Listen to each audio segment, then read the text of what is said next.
Hello and welcome back to part 2 of this introduction to the Bible study we're going to do in the book of Romans.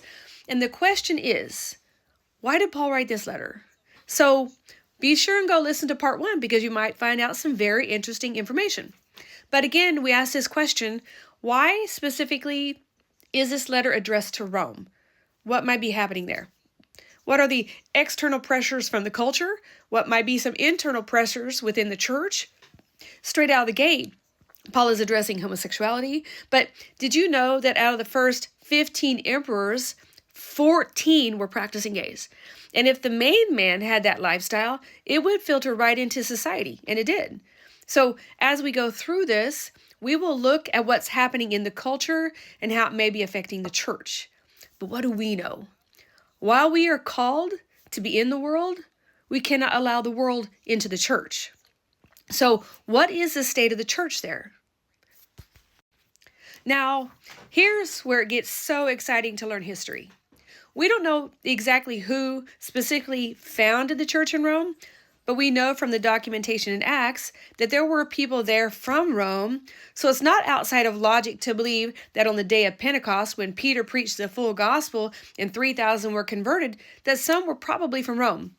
So when they went back to Rome and shared it, the church got started. But also, Rome at that time had a particular area that history says held over 40,000 Jews. It was called a ghetto. So these now Messianic Jews have come back and are living among non-believing Jews and sharing Christ. Now at that time, the emperor was Claudius, and he was very anti-Jew, and he was looking for any reason to throw them out.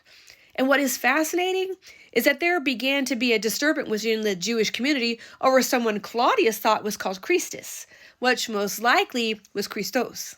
And because the one thing that we do know from Scripture is that legalistic Jews refused to acknowledge Christ as the Messiah.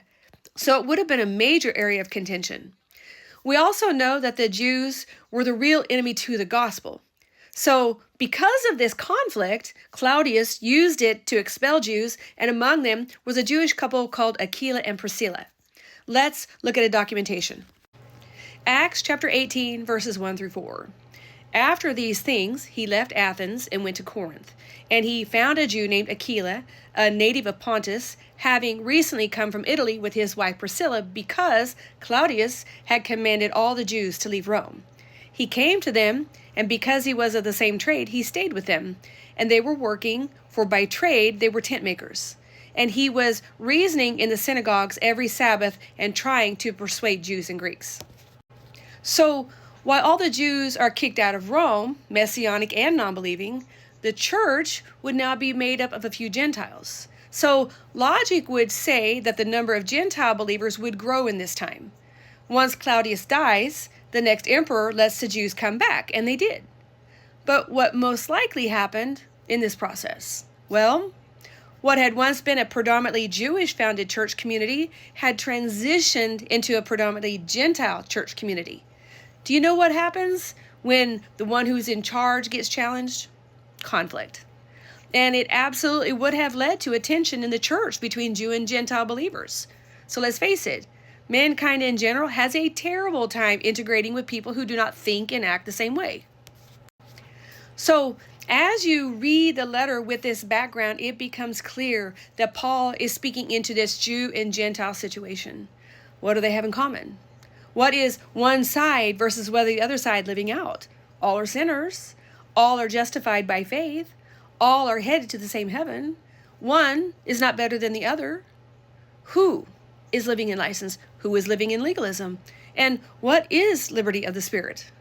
If Gentiles were thinking they were better than the Jews, it completely explains why Paul writes chapters 9 through 11.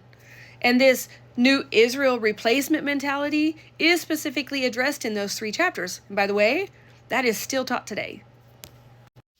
One of the interesting things that supports reading the letter this way is what Paul deals with in chapters 12 through 16, which are clearly issues that are specific to Jewish and Gentile believers, such as food and what day to observe the Sabbath.